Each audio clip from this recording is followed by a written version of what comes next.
পকেটে মাত্র 51 কোটি রুপি নিয়ে সৌদির টিকিট কেটেছিল শাহরুখের দল কলকাতা নাইট রাইডার্স। 6 জন প্লেয়ার রিটেইন করলেও কিনতে হবে মিনিমাম আরো 12 জন।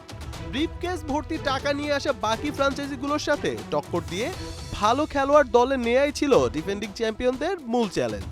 মেগা অকশনের প্রথম দিনটা কেমন কাটলো শাহরুখের দলের? প্রথম দিনের নিলাম শুরু হওয়ার প্রায় 3.5 ঘন্টা পার হয়ে গেলেও চুপ ছিল কেকেআরের টেবিল। টাকা ছিটিয়ে মার্কি প্লেয়ারদের নিয়ে যে টানাটানি চলছিল তার নীরব দর্শক ছিল গেলোবারের চ্যাম্পিয়নরা। কিন্তু সব জোশ যেন লুকিয়ে রেখেছিল ভেনকাটেশ আইয়ারের জন্য।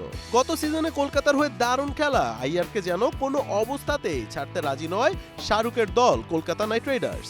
অনেকটা সময় লড়াইয়ের পর নিজেদের পুঁজির প্রায় অর্ধেক দাম দিয়েই ভেনকাটেশ আইয়ারকে দলে নেয় কলকাতা। এরপরে শুরু হয় কেকেআর ম্যাজিক। প্রথম দিনের অকশনে একে একে 7 জন প্লেয়ারকে দলে ফিরিয়েছে তারা। তবে আইয়ারের জন্য এত টাকা খরচ করাটা অনেক ক্রিকেট বিশ্লেষকই ভালোভাবে নিতে পারছেন না। ইএসপিএন ক্রিকইনফোকে দেয়া এক সাক্ষাৎকারে হায়দ্রাবাদের সাবেক কোচ টম মুডি জানিয়েছেন তিনি কলকাতার এমন ডিসিশনে অনেক অবাক, কারণ কেকেআর চাইলে ভেনকাটেশ আইয়ারকে রিটেইন করতে পারত এবং এতে তাদের খরচটা আরো কম হতো। অনেকে আবার এই যুক্তিও দিচ্ছে যে ভেনকাটেশের দামে কলকাতা হয়তো কেএল রাহুল এবং ডেভিড মিলার দুজনকেই দলে নিতে পারতেন।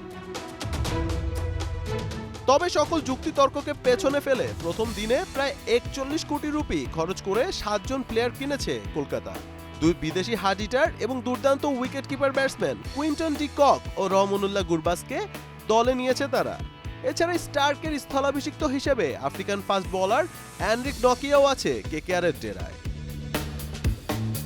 প্রথম দিনের শেষ প্লেয়ার হিসেবে লোকাল মার্কান্দেকে নিয়ে লেগ স্পিনার কোটাও পূরণ করেছে কলকাতা। শেষ দিনে কেকেআরের কাছে আছে 10 কোটি রুপি। দলে নিতে পারবেন ম্যাক্সিমাম আরো 12 জনকে। ডিফেন্ডিং চ্যাম্পিয়নরা অবশ্যই চাইবে কম মূল্যে ইয়াং ট্যালেন্টেড প্লেয়ারদের সাইন করতে। দ্বিতীয় দিনে কলকাতার প্ল্যান কতটা কার্যকর হবে তা জানতে চোখ রাখতে হবে সৌদির মেগা অকশনে। মোহাম্মদ আদনান, একাত্তর।